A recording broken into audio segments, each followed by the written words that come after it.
Hi everyone, welcome to my home gym. This is workout number 21 and we're focusing on legs and arms. And for this workout you'll need the squat stand attachment, as we'll be doing some leg presses and single leg presses. And this workout I maxed out the sliding bench with a total of 90 pounds of resistance. And notice when I jumped in this short film, the whole sliding bench shifted because there's just so much tension with these new resistance bands. So in the first set we have the leg press and seated curls. In our second set is the single leg press, both left and right legs, followed by the lion tricep pull downs. And keep in mind we're doing 2 circuits with 4 rounds per circuit, and we're going heavy, so 10 reps per exercise. We'll be taking a 30-second break between sets and I'll provide the timer, and we're increasing in resistance with the completion of each set. I'll put timestamps in the description so you can jump around to each exercise as needed, but I recommend you just go from start to finish. Have a good workout, let's go. So in our first circuit, in our first set, we have the leg press, and I actually started this workout in jump squats. But as I mentioned in the introduction, in the 4th set I maxed out this machine with 4 resistance bands engaged at 90 pounds, but it was just way too much tension for the machine and it would shift every time I would jump. So I was restricted to just doing leg presses. This is workout number 21 out of 24, so we only have a few more workouts left, and I plan to provide a detailed progress video at the end of this challenge. So in our second exercise we have the seated curls. So I have my back straight, minimal movement in my shoulders. I'm fully extending on the decline and pulling all the way to the top to complete the curl.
Alright, here we have the start of circuit number 2, our first set with a single leg press, and similar to circuit number 1, I'm starting my first exercise with jump single leg presses, but as I get to the 4th set, you know, with all 4 resistance bands engaged, it's just way too much tension for the machine, and it starts to shift, so I'm stricted to doing, you know, just single leg presses by the 4th set. So I'm at the 14th out of 15th level on the tower, and the first set I have 1 resistance band engaged at 20 pounds, second set another 20, third set 25, and 4th set another 25 for a total of 90 pounds of resistance.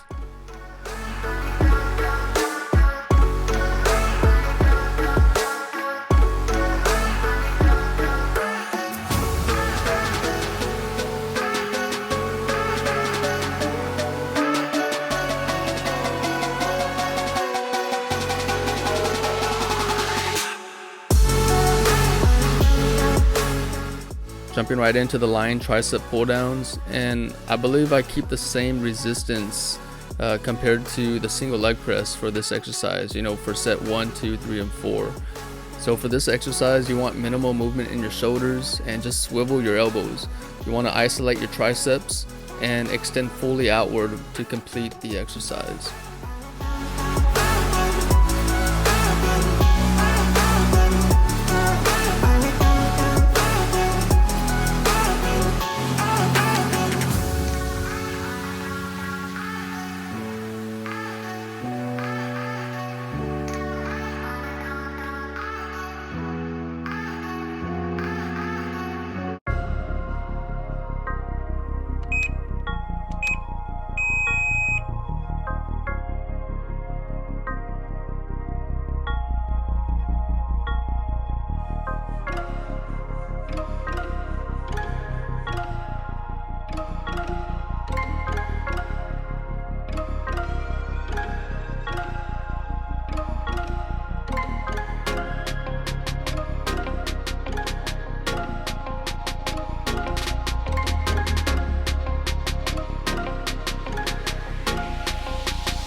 Alright everyone, that's the end of workout number 21 out of 24. So we only have a few more workouts left in this challenge, and I plan to do a detailed progress video at the end of the challenge. Let me know how you did in this workout in the comment section. I'd love to hear some feedback. We'll catch you on the next workout. Thanks for watching. God bless.